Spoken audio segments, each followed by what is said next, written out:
Joanna Margill had not been surprised that William Wickham had not been where he had fallen 10 minutes later, and she had used all her cunning to locate him again. Now she watched as his escape took him through the rigging, up to the royals and top-gallant sections of masts, and then, either bravely or foolishly, was a leap towards the Redoubtable, leaping towards the enemy ship's corresponding mast section. Foolish, though Joanna Margill, who had pursued him aft and partially up the rigging as the boarding party from HMS Victory set foot on the French frigate and quickly overran it.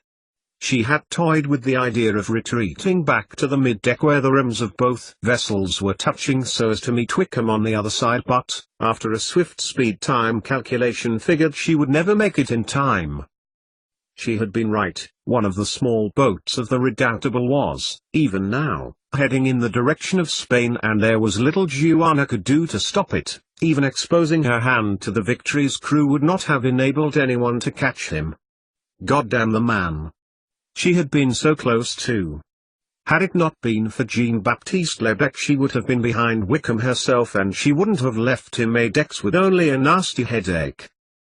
Joanna Margill unhooked a delicately shewed foot from the last of the rigging, absently thanking the heavens that the thundering of warfare all around them had, between these two ships at least, stopped, and turned away from the fleeing expatriate. Both knew she had survived his attempt at killing her and that he had escaped her hunting him.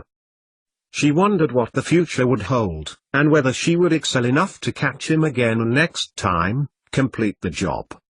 At least he could not return to England, and she could expose him to Toby Hamilton, Chief of Military Espionage Operations, for the traitor that he was. And to think, he had tried to frame her for Nelson's assassination. The impertinence. Joanna sighed again and looked down from the quarter-deck onto the main. No, the pursuit would be in vain. Besides, there were other things were more urgent now to her mind, graver things to worry about. The woman calling herself Robert Young, calling himself Stephen Maturin. Had Wickham not shouted it aloud, there was a chance Joanna would not have realized. But where was she? Milling around in the open air, men of all ranks were taking the injured and the dying below decks, to the cockpit. That would be where she would be, in a place she knew very well, in that butchery which served as a hospital upon a warship, where Beatty would now be hacking limbs, administering stupor-inducing drugs and sewing up while Smith was fetching and carrying, nursing and soothing. Joanna hastened her step, knowing that, acting as a mere minlet that Cicely was, it was unlikely she would have been treated, or at even her wounds considered. She would be last in the queue of deserving, behind more senior officers with stubbed toes and the like, such a vile practice which the surgeon of the Surprise had long since altered, giving primacy to, more humanely, those who needed it most urgently. Joanna Margill knew she would have to act fast if she were to save Cicely's life. Refusing to allow that thought a space in her mind, Joanna hurried to the main deck's hatch and down the stairs, vowing that she would pay penance in 1,000 hells should Robert Young now die. 88,888,888. Below deck, the floor swimming with blood and viscera which sloshed to and fro with the rolling of the ship and the stench making the headwaters seem pure. Joanna Margill looked around. Every available space in the cavernous gun deck was now occupied with the injured and the dying, some even lying upon the guns themselves for want of room.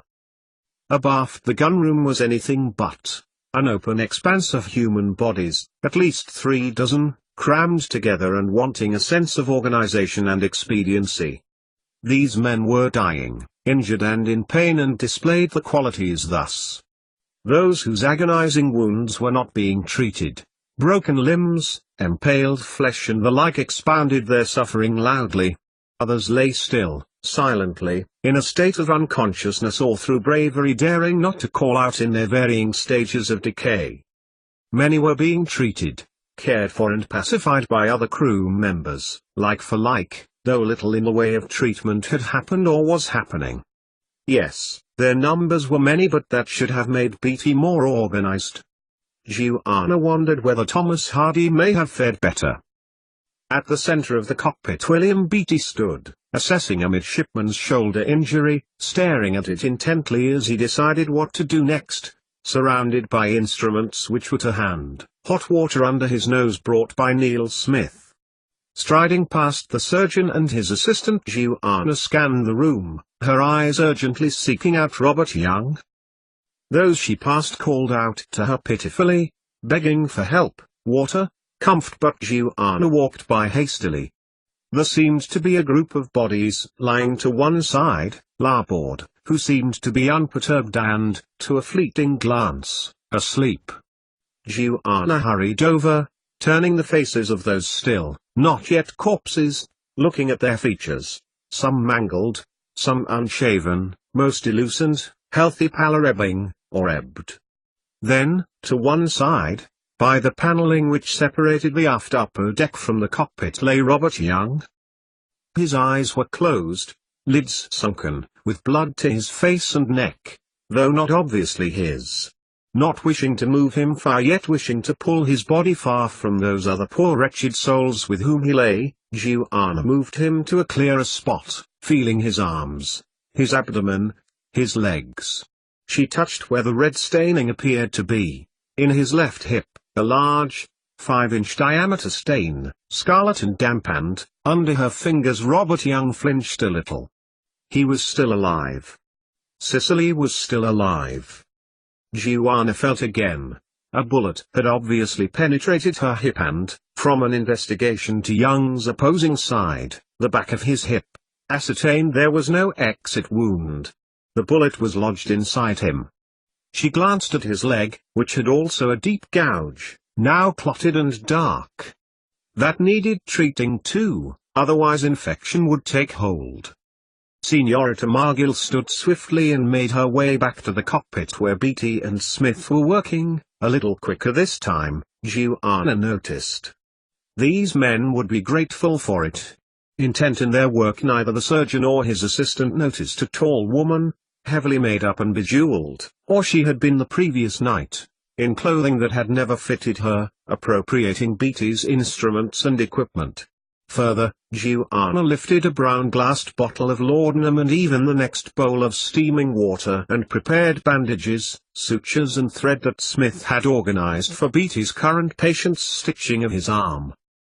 It was only when Smith had been taken aback in its absence that his attention was drawn to the locale, and he watched, dumbfounded for a moment, as a woman walked back towards the aft with his master's belongings. Hey! Hey! Hold, there. Joanna did not turn, but hastened her stride to the supplies located on shelves behind Beatty. She needed to bathe Robert Young's leg, as she tore his clothing carefully so as not to contaminate his abdomen wound. Then she must assess the bullet wound, taking care to minimize internal injury, especially so close to the hip and lower bowel. "What are you doing here?" William Beatty, white-hot fury reflected in his tone, demanded an answer. When none came and, further, Senorita Margill continued to analyze the bottles, jars and powders, he added, "A woman. Here? Stealing my possessions?" "Borrowing," replied Joanna Margill, waving her hand dismissively, "and strictly speaking, most of these belong to the Royal Navy." She felt a firm hand on her shoulder, but Joanna did not look from her task. She was after rubbing spirit, to numb the wound directly, as it was likely Robert Young would not be able to imbibe it, nor the laudanum come to that. "You have other men to treat," Joanna continued when Beatty did not reply, and she deftly shrunk from his grip. "I expect that they need you to do that, rather than talking to me."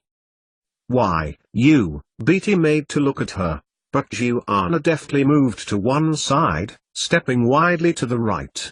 "There. Rubbing spirit. Or blind man's folly." "How dare you?" he asked again. Smith. "Send for Lieutenant Quilliam. Directly." Not wanting to make a grab to restrain the woman, not least for fear of his precious belongings, instruments and liquors, he watched as Joanna Margill stepped lightly in the direction of the makeshift hospital ward aft. "What are you doing here?" he tried again, at a loss as what to say in a situation where a woman he had never met before was raiding him and doing her level best to avoid him. "I'm here to help, Mr. Beatty.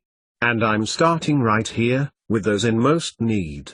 Had a neutral witness been present, they may well have laughed heartily as a woman bustled around the surgeon's realm helping herself so outrageously. Kneeling beside Robert Young, Joanna worked swiftly, wiping and dressing her deep leg gouge, so deep she could almost see the bone, before tearing his shirt and bindings to reach the site where the bullet had penetrated. "My love," he began as he worked efficiently and nimbly, "I will never, thankfully the bullet was not too deep and would be easy to remove, put my work second to you, but the muscle, tissue and tendons were severed in several awkward places." Again, she prepared the sutures, having rinsed the wound with copious amounts of alcohol and the instruments too. "Oh my darling," Joanna cried empathetically as her eyes flickered, the laudanum she had administered still taking effect. "You will live, and I will show you," she concluded as she darned neatly the inner flesh before closing Robert Young's outer. It would be weeks, months probably, before it had healed properly, and of course, the chances of familial opportunity had more than likely come to an end. Looking at him, she used the remainder of the clean bandages to wipe his face tenderly. Joanna sighed, her brow creased with worry. What concerned her most was her beloved's unconscious state. That he were awake to explain where it hurt, to shout and scream, to bellow, to cry. Those sounds would be sweet music compared to the deathly silence, bar his ragged breathing, that confronted her now. No. Not deathly. He would live, of that Joanna was determined, with all the skill she had, with all his piety and bravery. God would see to that. Joanna Margill rested her head gently on Robert Young's chest. "Oh my darling," she whispered, not knowing whether her words had had enough energy to stir the air and actually make sound. A part of her knew she could offer help to others, but, looking at her beloved, in her arms, the thought evaporated as her lips murmured a song, one of her early adolescence. "Lanamara," she whispered in Gaelic as she stroked his arm, "Lanamara no rabat. Say molok mo gailmir. Suan gan sean nibfuer mi effian. Oquigson mo gailmir, then, in English, no rest or happiness, since you went away. To the sea. To follow the waves." She reached up to stroke his hair tenderly, "My gallant darling." Lieutenant Quilliam, standing just inside the deck's doorway that led back out to the cockpit, waited a few moments at this Spanish señorita lulling and cooing over her love so affectionately, such a beautifully sad moment, for the man was like to die, and had made to turn, to address the situation later. Then the resemblance of the Spanish señorita's beloved caught his eyes and Quilliam's mind jumped back to early that morning. He turned to the cockpit, calling out to a middy who was assisting with the men who Beatty had already treated. John Carslake jerked his head. "Mr. Carslake, call for Captain Adair, if you please." Then he turned back to Joanna and frowned at her. Clearly the Millard was in no fit state to answer for why he was not still incarcerated. This woman would know. He was bound. "Madam." Joanna's pale eyes jerked in the lieutenant's direction, her expression malevolent. "See? Name? Stephen Maturin." "No, madame, I want your name."